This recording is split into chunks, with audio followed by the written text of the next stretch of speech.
Buenos días, hermanos, pues vamos a iniciar nuestra clase de escuela dominical el día de hoy. Vamos a empezar con una pequeña oración. Señor y Padre, te damos infinitas gracias en esta mañana por tus bendiciones, por tus cuidados, porque nos permites estar aquí en tu casa de oración, Señor, aprendiendo un poquito más de ti, aprendiendo un poquito más de tu palabra, adorándote, Señor, alabando tu nombre. Te pedimos, Señor, por este tiempo de escuela dominical, que seas tú, Señor, quien hables a través de mí, que puedas comunicarte a través de mí para que mis hermanos puedan tener conocimiento de lo que es tu palabra, Señor, cómo ha llegado a nosotros y la importancia que tiene y la certeza que tenemos nosotros como cristianos en confiar en tu palabra, Señor. Sé con las personas que vienen en camino y sé con el resto de los programas de este día, Señor, porque te lo pedimos en el nombre de tu Hijo amado Cristo Jesús.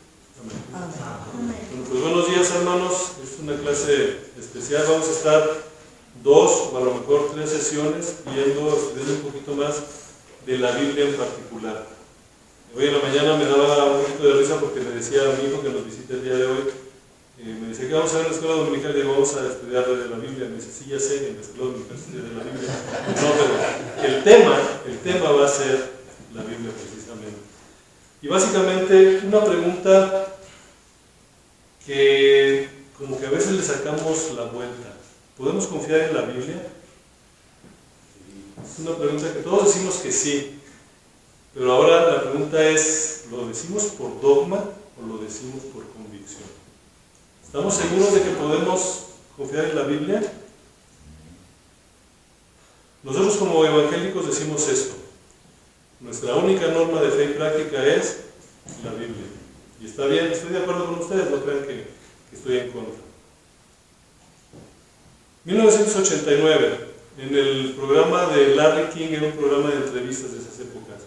Estaban entrevistando a una persona clave de lo que es la nueva era, Shirley MacLaine, quienes nos tocó pasar por esa época, la vamos a poder ubicar por ahí.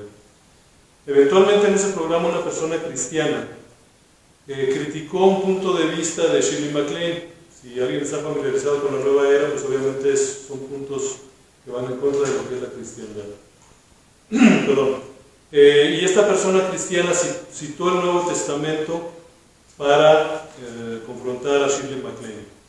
La respuesta de Shirley MacLaine entonces, en 1989, fue la siguiente: la Biblia ha sido modificada y traducida tantas veces en los últimos 2000 años que es imposible tener alguna confianza en su exactitud.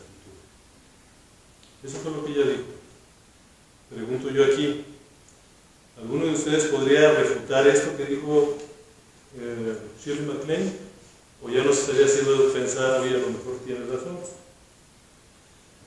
Continuando el programa, King se apresuró y dijo, todo el mundo sabe eso, y con eso lo que estuvo haciendo es avalar lo que estaba diciendo Shirley MacLaine. Han pasado 35 años de ese evento, y hoy por hoy, esta frase sigue siendo una de las más usadas en el mundo ateo, y cuestionan a muchos cristianos, y muchos cristianos no tienen más remedio que quedarse callados cuando les dicen, la Biblia ha sido modificada y traducida tantas veces en los últimos 2000 años que es imposible tener alguna confianza en su exactitud. Tenemos mucho conocimiento bíblico muchas veces, conocemos las escrituras de pe a pa, pero ¿qué pasa cuando nos confrontan para decir si la Biblia que tenemos aquí es o no confiable? Vamos a decirlo ahorita, vamos a dejarla ahorita a nivel de confiable. ¿Por qué surge esta clase especial? Estamos terminando en la clase de escuela dominical un estudio que estamos haciendo de toda la Biblia. Estamos aprovechando un paréntesis que se está abriendo porque ya terminamos el Antiguo Testamento y vamos a explorar el Nuevo Testamento. Y durante las clases de repente se hablaba de la Biblia, de las versiones, y como que había algo de duda, hay bastante duda en cuanto a las versiones de la Biblia y todo ese tipo de cuestiones. Platicando con el hermano Edgar, decidimos hacer esta clase especial para tratar de poner un poquito de claridad en este punto. A manera de ejemplo, tenemos aquí a un lado mío 20 Biblias más o menos, casi todas evangélicas. Pero entonces me van a decir, bueno, todas las Biblias son diferentes unas de otras. A pesar de que todas son evangélicas, son diferentes. Entonces ya vamos a empezar con bueno, ¿a cuál le hago caso? Y bueno, de esas, aparte, dentro de esas 20 Biblias, 20 y tantas Biblias, hay dos que son netamente católicas y hay una que pudiéramos llamar interdenominacional o ecuménica. Entonces, ya empezamos ahora sí a batallar un poquito y decir, bueno, ¿y cuál de todas es la que yo debo de comprar? ¿O cuál de todas es la que yo debo de leer? Vamos a tener varias sesiones en esta clase y al final la decisión la va a tener cada uno de ustedes, pero ya vamos a tener más herramientas para definir qué tipo de Biblia vamos a escoger. Biblia de estudio, Biblia tradicional, Biblias paralelas, Biblias con comentarios, Biblias sin comentarios, en fin, ya vamos a tener un poquito más de herramientas. Pero bueno, continuando con esto. Joe Atwill fue una persona que afirmó que tenía pruebas fehacientes de que Jesús, el hombre del que tanto hablan los libros del Nuevo Testamento, fue en realidad un personaje inventado por los romanos en el siglo I para controlar al pueblo. Eso empezó a decir este amigo. Y no se quedó ahí. En 2006, precisamente, publicó un libro que se llama El Mesías del César, la conspiración romana para inventar a Jesús. Es otra de las cuestiones que están por ahí también. E igual platicando hoy en la mañana con mi hijo, con Sergio, le decía, bueno, ¿qué pasa si alguien ahorita resulta que descubre otro Nuevo Testamento entre las ruinas? Digo, ya pasó. No sé si alguno de ustedes, no lo traigo aquí en la presentación, pero no sé si alguno de ustedes ha oído hablar de la Biblia turca. La Biblia turca es una Biblia que se encontró hace un par de años y que supuestamente es una Biblia que fue escrita hace 1500 años y trae todo un rollo por ahí y pone a Jesús simplemente como un profeta y el que fue crucificado fue Judas.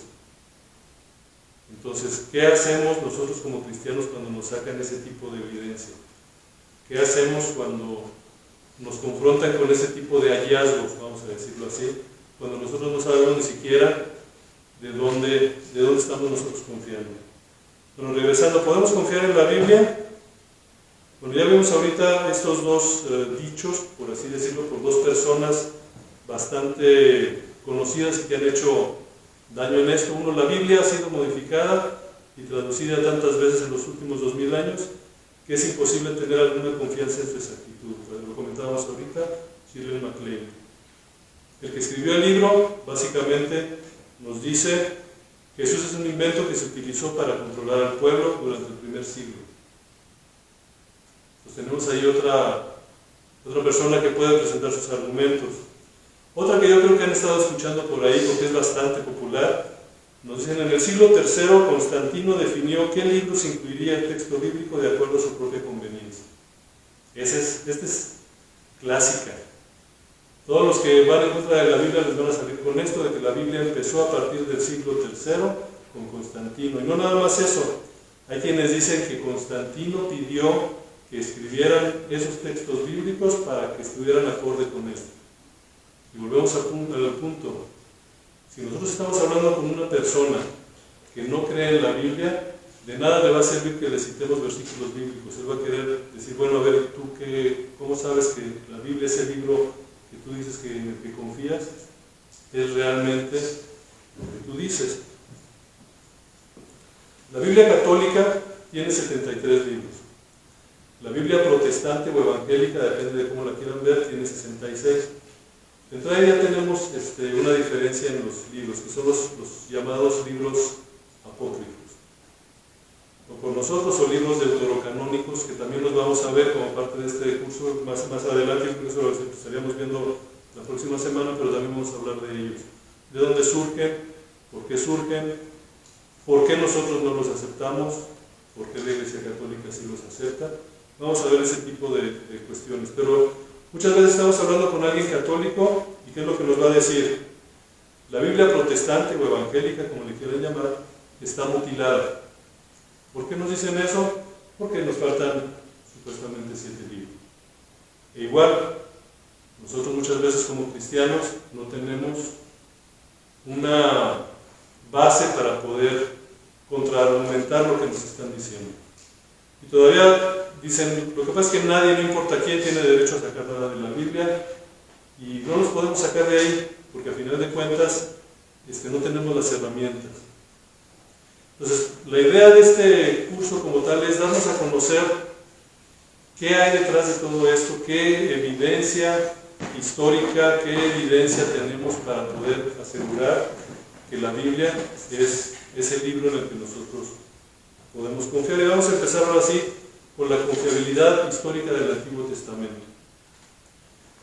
El Antiguo Testamento fue un documento que se fue llevando de generación en generación. Eventualmente aparecieron los escribas, que los hemos leído en la Biblia, también hemos leído acerca de ellos. Los escribas fueron personas que eran encargadas de estar copiando todo lo que es el Antiguo Testamento. La confiabilidad histórica del Antiguo Testamento no nos vamos a detener tanto, porque por su naturaleza, por lo estrictos que eran, nunca se va a poner en duda lo que es el Antiguo Testamento.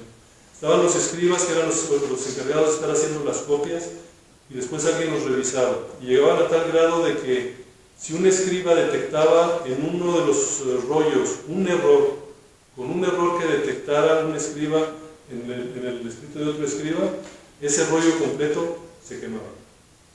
Entonces, el celo con que los judíos siguieron lo que es el Antiguo Testamento era tal que no hay duda en relación a que el Antiguo Testamento es lo que era. Hay dudas en el sentido de que de repente dicen esto no estaba al principio, estos libros son combinaciones de otros, pero lo que es escrito, lo que es el escrito como tal, no hay duda. Si nosotros pudiéramos ver la importancia de los escribas bíblicamente hablando, nosotros entre cristianos, pudiéramos verlo básicamente en dos citas. Si alguien me puede hacer el favor de leer Deuteronomio 4:2, ¿qué es lo que nos dice? No añadiréis a la palabra que yo os mando, ni disminuiréis de ella, para que guardéis los mandamientos de Jehová, vuestro Dios, que yo os ordeno. Ahí estamos viendo uno de los versículos que nos habla de la importancia de los escribas. En la misma Biblia viene esto registrado, y ellos eran muy celosos de su trabajo.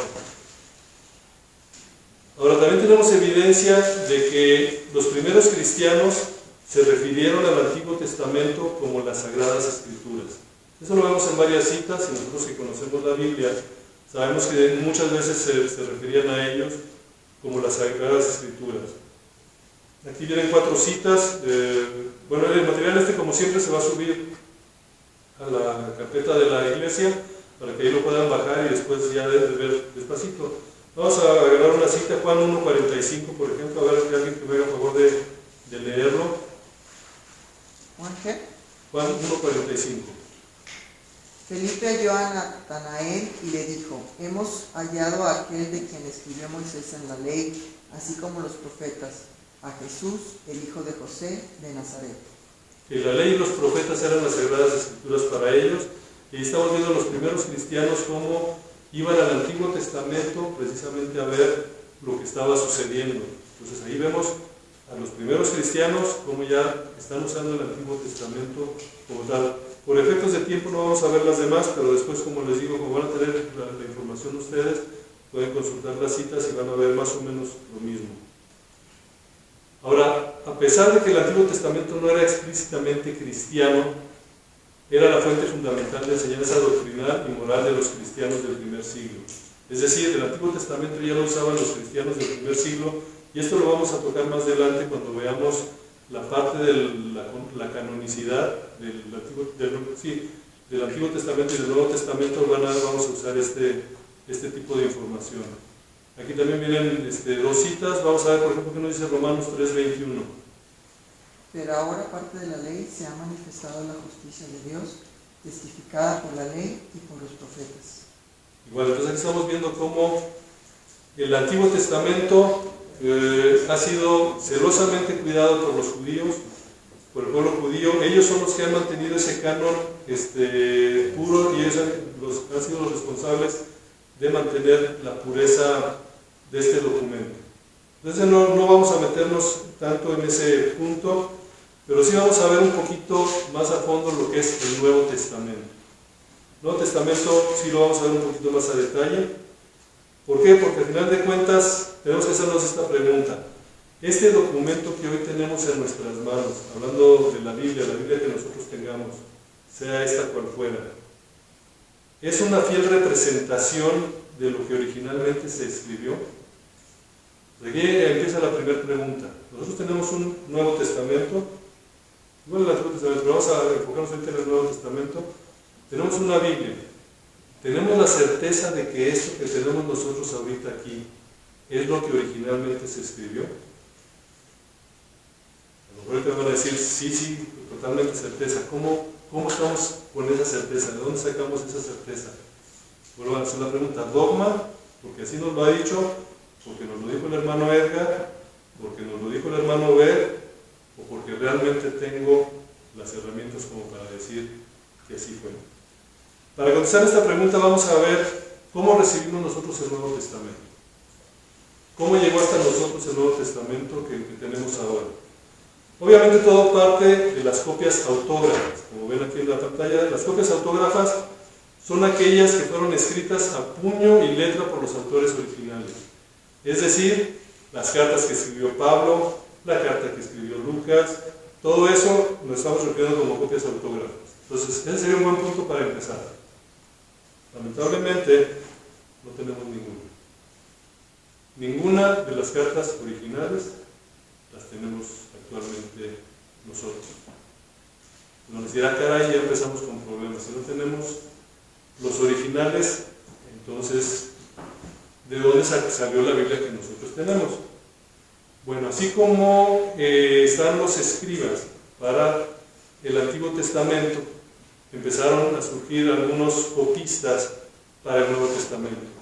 La diferencia está en que el rigor que tenían ellos no era exactamente igual al que tenían los escribas, pero trataban de apegarse a eso, hacían su mejor esfuerzo. Entonces, sí tenemos copias, que sería el siguiente, y nosotros lo vamos a llamar aquí manuscritos. Entonces, no tenemos las copias autógrafas, pero sí tenemos algunas copias de las que se empezaron a distribuir entre las iglesias. Si habláramos de cantidad de copias de todo el Nuevo Testamento, estamos hablando de que tenemos más de 24,000 copias que datan a partir del año 130 después de Cristo. Entonces, y ahí empezamos a ver, ok, no tenemos los originales, por así decirlo, pero tenemos algunas copias. Y esas copias ya empezamos a ver que empiezan desde el año 130 después de Cristo. 24,000 copias, en general, o sea, de todos los documentos bíblicos. Ahora, este número va cambiando, y no es que se vaya haciendo menos, cada vez hay más. Y ya cuando veamos esta información más adelante, cuando hablemos, por ejemplo, de las versiones, vamos a ver lo que significó, por ejemplo, el descubrimiento de los rollos del Mar Muerto. Porque cuando se descubrieron los rollos del Mar Muerto, esto incrementó bastante. Y se siguen haciendo descubrimientos a diario. Entonces, si ustedes revisan esto, muy seguramente pueden encontrar números mayores, no lo sé. Es información que yo saqué, de hecho, haciendo un poquito de promoción. Muchos yo creo que han visto este libro, Evidencia que existe un veredicto. Si no lo tienen, bueno, esa es la versión viejita, de este primero que yo leí, ya tiene un buen, pero ahora se encuentra con este nombre, Evidencia que demanda un veredicto, y está más completo. Mucho de lo que vamos a estar platicando aquí está en estos libros. Aquí lo vamos a ver muy en forma muy general, pero en estos libros encontramos todo el detalle del que estamos platicando ahorita.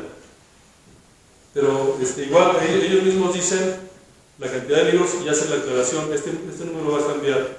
¿Por qué? Porque día con día se hacen nuevos descubrimientos, salen más documentos, se comparan, se analizan, se evalúan y va subiendo esta cantidad. Pues tenemos por un lado los manuscritos o las copias que pudiéramos nosotros tener. Por otro lado tenemos lo que es la patrística. ¿Qué es la patrística? La patrística es la historia del cristianismo en los primeros siglos. Lamentablemente, a la patrística se le llama así porque esos primeros cristianos que hacían sus sermones, que daban sus pláticas, que hacían su apologética, se les conoce como los padres de la iglesia. Cuando llega la Reforma, en 1517, surgen muchas cosas, viene Lutero, vienen todos de la Reforma y vienen muchos cambios. Lamentablemente la Iglesia evangélica nos hemos enfocado mucho de 1500 para acá y nos olvidamos de lo que pasó de 1500 para atrás. Justo ayer estoy tomando una clase y el maestro nos decía, hice una pregunta yo relacionada con la patrística, y él me decía, lamentablemente el pueblo evangélico perdió terreno en la patrística. ¿A qué me refiero con perdió terreno? Lo que les comento ahorita. El pueblo evangélico se dedicó a estudiar historia de 1500 para acá y se olvidó de 1500 para atrás, que es donde están estos amigos los patrísticos. Entonces, ¿quiénes tienen dominio ahorita en la patrística? Los católicos. La Iglesia Católica es la que tiene dominio y obviamente lo usan para su beneficio porque ellos dicen, esta es la iglesia que nosotros continuamos. Entonces, bajo ese argumento, nosotros como evangélicos decimos, no, entonces yo no quiero saber nada de los padres de la iglesia. Eso es un error. Aclaro, no hacemos caso a los padres de la iglesia o a los llamados padres de la iglesia como para hacer doctrina de lo que ellos decían. Es simple y sencillamente para conocer la historia, lo que pasó del siglo I a la fecha. No podemos saltarnos lo que haya pasado del siglo I a 1500, porque estuvieron pasando cosas. Y son cosas que nos conciernen, porque es importante saber qué es lo que creían los cristianos del primero, del segundo, del tercero, del cuarto siglo. ¿Qué creían ellos? ¿Por qué lo creían? ¿Qué era lo que apoyaban? Insisto, no necesariamente están correctas sus opiniones, pero nos dan una perspectiva de lo que estaba pasando. Cuando veamos el canon del Nuevo Testamento, a fuerza nos tenemos que ir a la parte de la patrística, porque ahí fue cuando se desarrolló el canon. Y no en el siglo III de Constantino, lo vamos a ver cuando toquemos el canon. Tiene su historia, tiene sus referencias, y todo esto obviamente se basa en lo que son los llamados padres de la iglesia. Entonces tenemos esto, de manera de ejemplo, dentro de la patrística tenemos padres de la iglesia que hablaban y escribían en griego, que ahí está Justino, Clemente, Orígenes, Hipólito, Eusebio y otros que escribían en latín, Tertuliano, Jerónimo, Agustín y otros. De ahí estamos viendo que no nada más dependemos ahora sí de los manuscritos, sino también de lo que es un poquito de la patrística para ir relacionando lo que le decía, hermano. Pero ahí, esos padres que usted menciona, casi la mayoría son de la tradición católica, ¿no? De la iglesia, pues ahora sí que católica, ¿no? Es que esa es la cuestión, eso es lo que nos han hecho creer, porque ese es un terreno que no se exploró por parte del evangélico. Entonces el católico ya se apropió. Yo preguntaría, ¿realmente es así? Entonces el evangélico tuvo la culpa. No me han tenido la culpa. Por no investigar realmente a profundidad. Sí, o sea, porque déjame te digo, comento rápido, que en la iglesia, aquí en Salamanca, en la iglesia, creo que es en la parroquia antigua, en la cúpula arriba está Jerónimo, y son los padres que usted me está diciendo, Jerónimo, y todos están en latín, o sea, en español no están. Y yo siempre dije, ¿y estos quién son? Pues no son santos. No son. Pero ahora entiendo por qué la católica aprovechó. Está aprovechando eso. Realmente hay varios errores en lo que es la reforma. El primer error es decir nosotros, la reforma empezó en 1500. Si nos ponemos a investigar, realmente no es así. Hay otras personas que se les llaman los pre-reformados, que ya llevaban ese tipo de doctrina antes de que apareciera Lutero. Entonces, vamos a ponerlo así como una carrera. Si yo que estudié ingeniería, yo tenía mi tronco común y eventualmente yo que soy ingeniero electrónico agarré una rama, y los ingenieros industriales agarraron otra rama y demás. Es obvio que los primeros siglos, los primeros cristianos, vamos a encontrar cristianos honestos, vamos a encontrar cristianos evangélicos inclusive.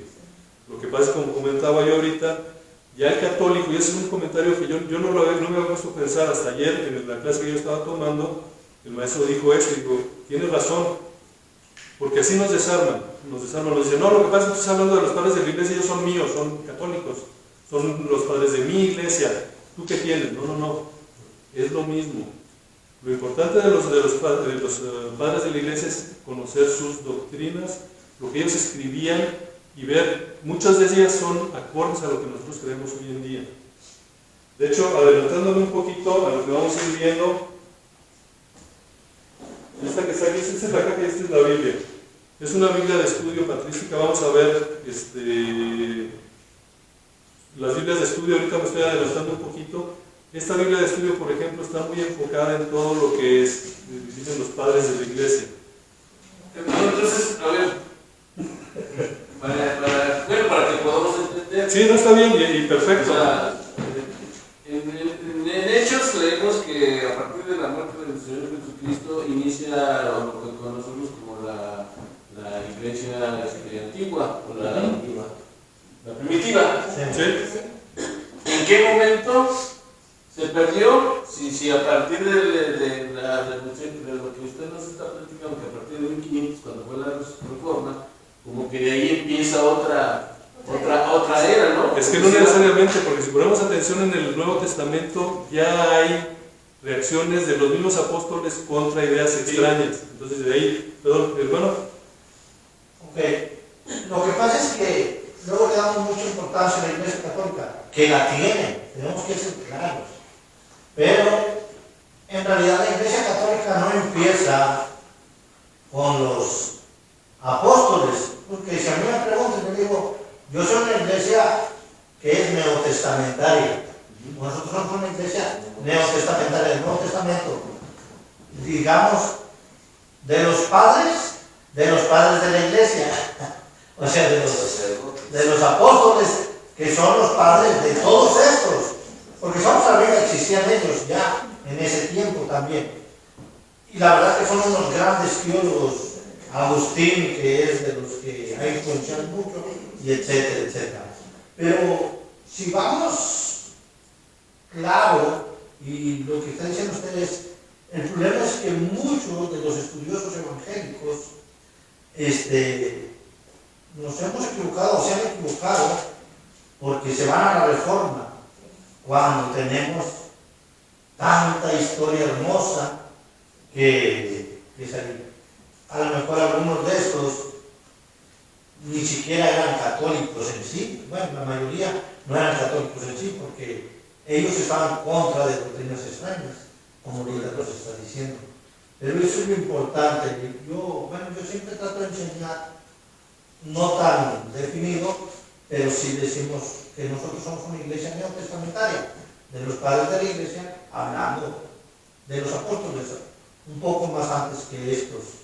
Sí, es correcto. Sí, no, es correcto. Al final de cuentas, yo los pongo así como patrística porque es como se conoce. Pero definitivamente antes de ellos a los apóstoles. Se supone que ya los padres de la iglesia son los que van después. Y sí, ahorita les comentaba en la misma Biblia, no traigo ahorita los versículos a la mano, pero nosotros podemos ver en la misma Biblia cómo ya había conflictos doctrinales desde un principio. O sea, no es algo nuevo, siempre ha estado ahí. E insisto, la patrística no es para verlo nosotros como para sacar doctrinas de ahí, sino para ver la historia. ¿Qué creían los primeros cristianos? ¿Y por qué decían que lo creían? Ahorita más adelante vamos a ver la importancia que tiene la patrística a la hora de hablar del Nuevo Testamento. Pero bueno, siguiendo un poquito adelante, versiones primitivas es otro de los puntos que nosotros podemos tener para recibir el Nuevo Testamento. Con versiones primitivas son las primeras versiones, aunque están un poquito más para acá de los patrísticos, pero algunas versiones como la Vulgata Latina y todo ese tipo de cuestiones que nos sirven para hacer nuestra Biblia. ¿Sí, hermano? Nada más para ubicarme que, o sea, primero existieron esos de la patrística y después los de ¿Reformadores? ¿Los de la Reforma? Sí. ¿Sí? La patrística es... ¿Los apóstoles? No. Primero están los apóstoles. Primero están los apóstoles. Viene el Señor Jesucristo, vienen los apóstoles, y luego vienen los discípulos de los apóstoles, y luego vienen los discípulos de los discípulos de los apóstoles, y por aquí es donde ya aparecen los Que es el tiempo de... entre el siglo II y siglo... El silencio que estaban... No, ese es del Antiguo Testamento. Sino, vamos a decir, la patrística la podemos ubicar del siglo II al siglo después de Cristo, siglo II después de Cristo, a más o menos, bueno, sí, 2 al 8 por ahí, más o menos. Gracias. Es donde están estos amigos por ahí. Ok, gracias. Sí, yo sé que suena así confuso, digo, la idea ahorita, yo no traigo un tiempo controlado, es mucha la información, por eso les decía al principio, vamos a tomarnos 2, a lo mejor 3 clases, no tengo prisa, de hecho estoy viendo el reloj porque a lo mejor cortamos de repente, para seguir la próxima clase, pero la idea es también de que vengan y vean la cantidad de Biblias que tenemos, y todas, bueno, casi todas son del pueblo evangélico. Digo, salvo 2 que son católicas, pero tengo una que es ecuménica, por ejemplo. Y si la podemos usar o no la podemos usar, ¿por qué? O sea, son preguntas que vamos a ir respondiendo conforme vayamos avanzando. Es la idea de bueno, ¿Es ecuménica en sus ayudas o en su escrito? en su traducción. ¿Su traducción? En su traducción. Ok. Si es, adelantándome un poquito, un spoiler alert, como dicen luego, es esta. Es la Biblia hispanoamericana, o BH, es la Biblia hispanoamericana. Esta, la traducción, la hicieron un equipo multidisciplinario de católicos y evangélicos. Y tiene los libros deuterocanónicos también, nada más que los maneja aparte. Maneja, vamos a decirlo así, la Biblia como la manejamos nosotros, pero aparte le pone también lo que nosotros llamamos los apócrifos. Pero la traducción como tal fue directo de los originales al español y no toca la Reina Valera. Cuando veamos la Reina Valera, cómo se tradujo y todo eso. ¿No la toca de la Reina Valera?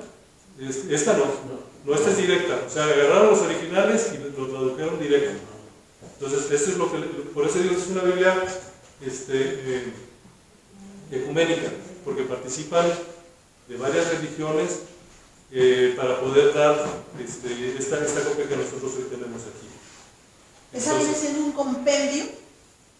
Es otra traducción. Digo, ahorita es como spoiler alert, pero ya que veamos las versiones y todo eso, vamos a platicar un poquito más a detalle, tanto de las Reinas Valeras como de esta. Y varios que traigo aquí, que nos sirven, pero es importante que sepamos cómo sale la Biblia, de dónde viene. Y les digo, eso lo vamos a ver ya despuesito, cuando veamos las versiones. Vamos a dedicar un buen tiempo a la Reina Valera, porque es, vamos a decirlo así, columna vertebral para nosotros como evangélicos. Pero ya ahorita tenemos la Reina Valera 60, la Reina Valera revisada, la Reina Valera contemporánea. Pues vamos a ver por qué tenemos eso, cuáles son las diferencias.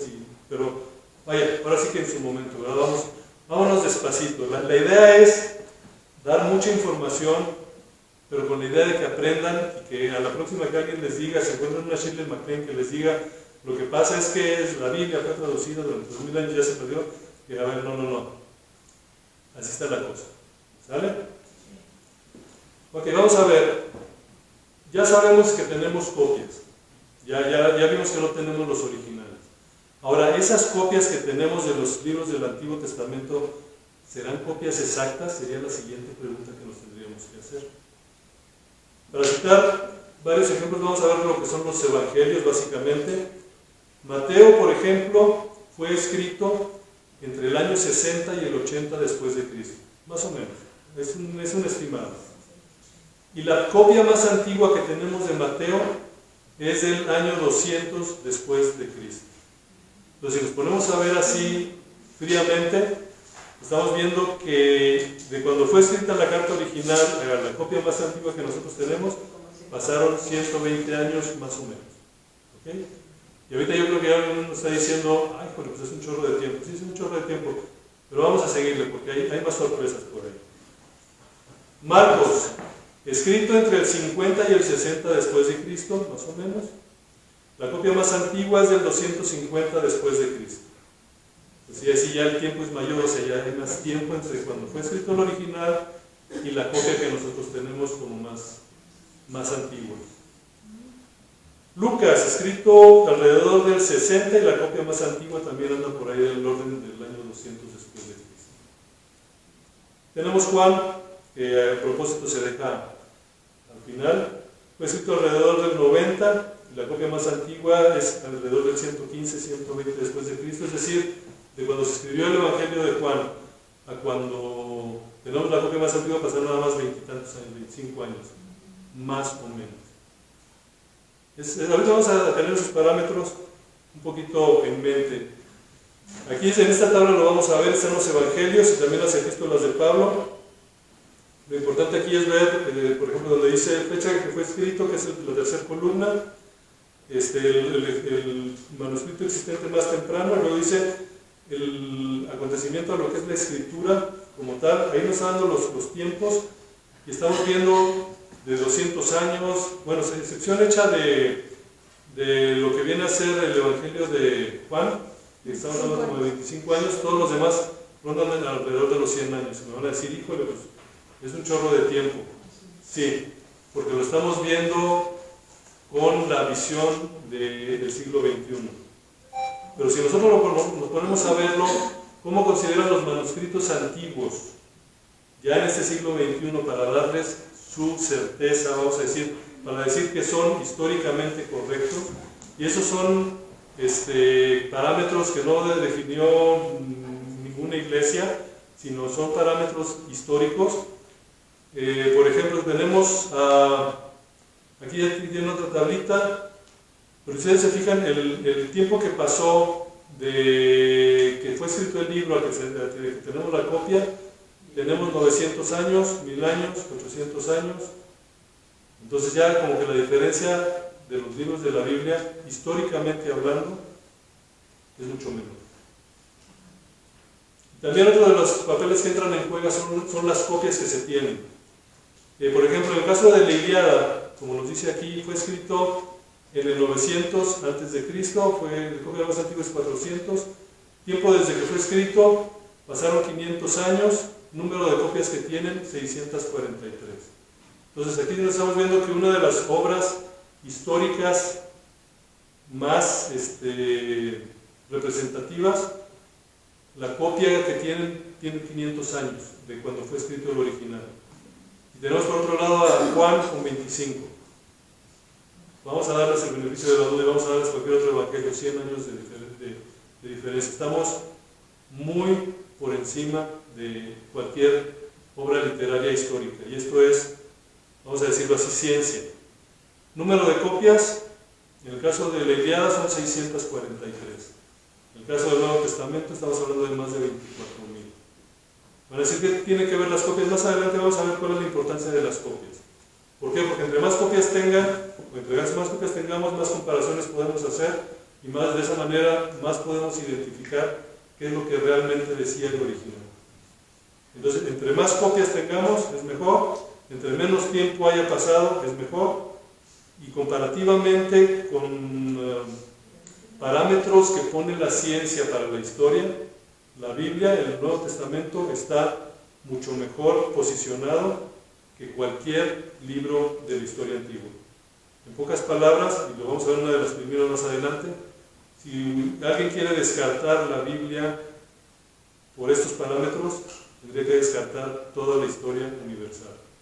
Así de sencillo. ¿Por qué? Porque la Biblia, el Nuevo Testamento en particular, está posicionado mucho mejor que cualquier obra antigua, y eso es historia, esos son parámetros que no puso la iglesia, que los pusieron los que a eso se dedican. Entonces ahí estamos viendo cómo tenemos certeza, al menos en que lo que es históricamente hablando, el Nuevo Testamento es de confianza. ¿Bueno? Es muy bonito lo que está diciendo, no sé si lo entendamos, pero decir, si no crees en la Biblia por el tiempo, entonces no puedes creer en la historia del mundo, porque en cuanto a ciencia histórica, la Biblia da más veredicto de que es verdadera a pues cualquier otra cuestión histórica de la Biblia. ¿Es correcto? O sea, si alguien quiere descartar a la Biblia por esos parámetros, tendría que descartar en automático toda la historia de la antigüedad, porque es la mejor, la obra mejor posicionada en cuanto a evidencia de su confiabilidad. Ahora, ojo. ¿Ahí estudiáramos a McLean? ¿A McLean? A la... Chile. Ah, sí. Sí. Bueno, ojo, aquí Aquí nada más vamos a irnos ahora sí que pasito a pasito. Ahorita estamos viendo lo que es los originales y todo este tipo de cuestiones. También toca otro punto y lo vamos a ver más adelante. Pero sí, definitivamente, históricamente hablando, y eso tenemos que tenerlo en mente. Ahorita estamos hablando de documento histórico. Como documento histórico es como tenemos esa fortaleza. ¿Sí, hermano? Me perdí. ¿Quién es? O sea, aquí dice autor y obra. ¿Ellos qué hicieron? Son autores de la historia. O sea, ahorita nosotros, eso no tiene nada que ver, vamos a decirlo así, con la Biblia, lo que ellos escribieron. Ellos son autores que escribieron obras que hoy por hoy nos ayudan a ver cómo fue la historia del pasado. Entonces estamos comparando, si ellos escribieron algo y que nosotros hoy decimos, lo que escribió, por ejemplo, no sé, Tácitus Anales, lo consideramos ya como historia y como fidedigna y que así pasó, cuando estamos viendo que este amigo, sus copias pasaron de 800 a 850 años para que llegaran esas copias, nosotros que nada más pasamos 100 estamos mucho mejor evaluados. Entonces, si ellos están considerando, los historiadores, consideran a este amigo como una fuente fidedigna para un hecho histórico, la Biblia está por encima de eso. Por eso sacamos a estos chavos. Bueno, ni tan chavos, ¿verdad? Ni tan chavos. Chavos en su tiempo. Chavos en su tiempo. Bueno, gracias. Ok. Bueno, yo les había dicho, bueno, vamos a ver un poquito más y ya al ratito cortamos para, como les decía, esto se va a ir extendiendo, van a ser mínimo 2, yo creo que nos vamos a ir a 3 clases, porque también quería darles al menos unos 5 minutitos para que vieran las Biblias que tenemos aquí, excepción las que están allá, que son del hermano Edgar y ya están bastante antiguas, las demás las pueden bloquear. Bueno, también aquí yo tengo un par medio antiguonas. Si las quieren ver, las pueden ver. Ya más adelante en la tercera clase o al final, ya como estoy viendo, nos vamos a hacer una tercera clase. Yo creo que para la tercera clase ya vamos a estar viendo acerca de lo que son las versiones. Aquí hay varias versiones. Vamos a hablar de las Biblias de estudio. O sea, ¿por qué tenemos Biblias de estudio? Tenemos esta, por ejemplo, que es Biblia de la Mujer, y hasta le pusieron muy nice. Se la agradezco a Rebeca que me la prestó. Entonces tenemos diferentes temas. Entonces muchas veces como evangélicos estamos confundidos, no sabemos para dónde agarrar. Y está muy bien que tengamos todo esto. Y al final también les voy a dar unos tips de lo que se recomienda hacer. ¿Para qué? Para que sepan qué Biblia usar, qué Biblia comprar. Eso nos va a ayudar bastante a conocer, saber qué es lo que estamos buscando. ¿Sí, hermano? Ahorita que usted menciona que hay una Biblia de la mujer, yo también he comprado una de jóvenes, y viene con moradita y todo, de unos florecitos y todo ese rollo. O sea, como dice usted, por el tema que así es. ¿No? Es que hay infinidad de Biblias, pero hay cosas que tenemos que cuidar. Una de ellas, lo vamos a ver más adelante, es el tipo de versión que estamos usando y el tipo de enfoque. Tenemos algunos detallitos por ahí, pero ya los veremos en su tiempo. En su momento los estaremos viendo, porque sí, afortunadamente tenemos una riqueza muy grande en cuanto a literatura hoy en día. Es un beneficio, sí, pero tiene algunas contras porque genera mucha confusión, para empezar. Y de hecho, es el motivo de esta clase, empezar a aclarar esas dudas, pero aprovechando, irnos para que fuéramos viendo desde dónde viene la Biblia, por qué es confiable. O sea, que si nos toca una Shirley MacLaine, le podamos decir, oye, sabes que estás mal. O sea, no es así, no es como tú me lo estás diciendo. Sino que sepamos, nosotros como cristianos, de dónde viene ese libro que nosotros decimos que es nuestra regla de fe y práctica. ¿Sale? Bueno, vamos a avanzar un poquito, yo creo que 1 o 2 filminas más cuando mucho. Ok. Bueno, la pregunta que vamos a resolver, sí es más aquí lo dejamos ya después de esta. Lo que vamos a estar buscando, o comentando ahorita, ya en la próxima clase. Está bien, aquí va a estar muy bien y aquí lo vamos a dejar la siguiente filmina. Vamos a ver qué tan confiables son las copias que tenemos del Nuevo Testamento hoy en día y si podemos estar seguros de que estamos leyendo lo que originalmente escribieron el apóstol Pablo o el apóstol Pedro. Eso también es importante. Si tenemos unas copias, necesitamos saber si es eso. Y entonces, aunque ya dimos un par de spoilers por ahí, lo que vamos a estar viendo ya, ahora sí la próxima semana, y aquí le dejamos, es cómo se determina un documento histórico, que es lo que platicábamos ahorita. Aunque ya dimos ahorita un poquito de las pautas, vamos a ver lo que es la prueba bibliográfica, vamos a ver prueba interna y vamos a ver prueba externa. Vamos a ver cómo se determina un documento histórico y vamos con eso a definir si realmente podemos, que ya les digo, ya les di el spoiler alert, si podemos decir que el libro que nosotros tenemos como regla de fe y práctica es confiable.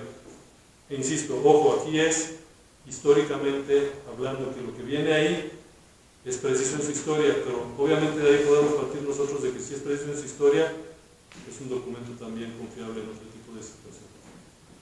¿Dudas hasta aquí, hermanos? Muy interesante. De mi manera ya la dejo como Sale, pues por el día de hoy vamos a dejarlo aquí por respeto del tiempo, para dar tiempo también para estirar las piernas y demás. Y si quieren dar un vistazo aquí en las Biblias, de hecho las vamos a dejar aquí para que también los que no estuvieron en la clase se animen a estar el próximo domingo. Muchas gracias, hermanos. No está en la venta.